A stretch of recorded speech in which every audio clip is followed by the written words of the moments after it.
The man behind the success is head coach Graham Arnold. Graham, it's good to have a bit of good news on the show for a change after a couple of years of mostly bad news.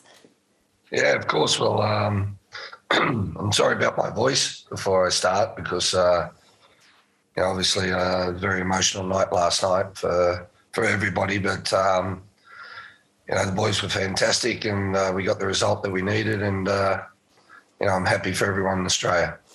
It was a massive gamble for you to replace the captain and goalkeeper, Matt Ryan, with Andrew Redmayne for the shootout. What was you thinking?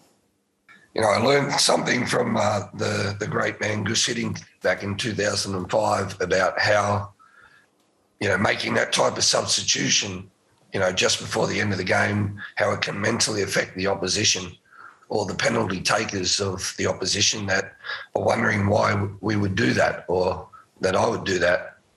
Because when you're, a minute to go, 2 minutes to go, and then you change a goalkeeper, they're probably asking questions why, mentally.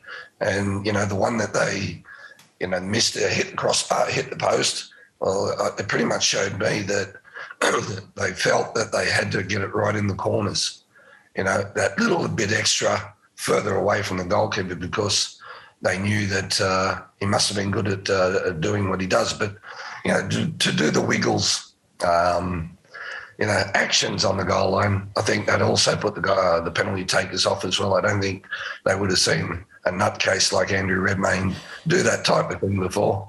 I remember the late Shane Warne once in an interview talking about cricket strategy and saying anything that you can do that kind of just gets in people's head a little bit is very helpful. Yeah. Oh, it's massive, Leigh. It's, just a change. The opposition wouldn't have probably looked at Andrew Redmayne as, and what his, way is of goalkeeping. And if anything, they would have looked at Matty Ryan. But if you can get that advantage mentally, it's something huge. And I'm so big on the brain and how the brain works and just that 1%er can just change everything and it did last night. So in that regard, what do you need to get into your team's brains now going forward? Belief. They've achieved something that I believe is probably one of the greatest sporting achievements in Australian football because, I've been proud to be part of the 2005 and 2010 World Cups where we had some fantastic players.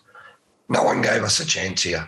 And going back to the Aussie DNA way of backs to the wall, we love that type of thing where everyone's written us off and let's shock the world, let's shock Australia and get all the Australian football fans on side and, and make sure that we give everything that we've got. And right up until, the end, the boys were still believing and that was the most important thing. Well, everyone's been talking about it all day today. Thank you very much for pushing through your elite sporting coach post-game voice to talk to everyone tonight. We very much appreciate it. Thank you. Thank you very much, Leigh. Sorry about my voice. Hi, I'm Leigh Sales. Thanks for watching this story. If you'd like to watch more of 730's stories, they are on the left of your screen. And tap on the button below to subscribe and get the latest from ABC News.